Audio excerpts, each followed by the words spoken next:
खाके जी सूरत में जेकी भी ॿार आया नंढड़ा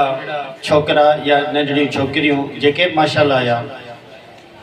सभिनी खे मुबारकबाद पेश कंदुसि ऐं चाहींदुसि त इन सभिनी जे लाइ हिकिड़ी भरपूर क्लैपिंग कयो।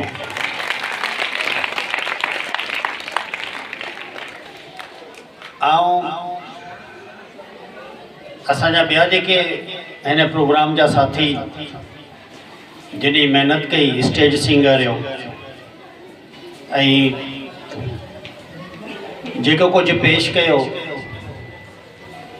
उन्हनि खे मुबारकबाद ॾींदुसि।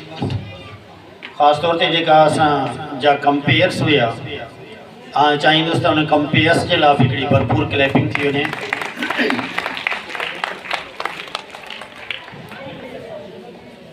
अॼु को ॾींहुं माशाल्लाह इन ते ॻाल्हाइण जो वॾो मौज़ू आहे, इन ते ॻाल्हाइजे, पर अहिड़ा ॾींहं जेके हूंदा आहिनि असांखे अहसासु ॾियारींदा आहिनि त असां सिंधी आहियूं ऐं असां पंहिंजी कल्चर जो हिसो आहियूं ऐं हिननि स्टेजनि ते पंहिंजी कल्चर खे ऐं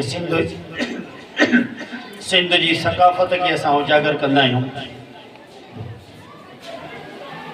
इंशाअल्लाह आइंदा जेको प्रोग्राम थींदो इन खां बहितर थींदो, बहितर करण जी कोशिशि कंदासूं। असां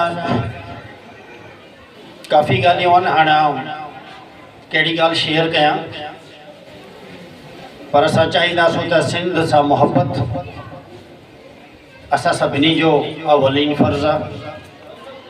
ऐं सिंध जी तरक़ी भलाईअ जे लाइ, तरक़ीअ जे लाइ असां सभई गॾिजी ख़ुलूस नियत सां महिनत कयूं ऐं सिंध जे तरक़ी ऐं वाधारे जे लाइ सख़्त खां सख़्त महिनत करियूं ऐं इन महिनत जो दारोमदार तालीम ते आहे ऐं तालीमी इदारनि में अफ़सोस थींदो आहे त असांजी सिंधी ॿोलीअ खे नज़रअंदाज़ कयो थो वञे। ख़ासि तौर ते जेके हैदराबाद ऐं कराची जा इदारा आहिनि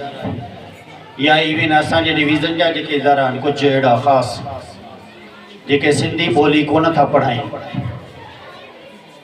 त सिंधी ॿोली असांजी माउ जी ॿोली आहे,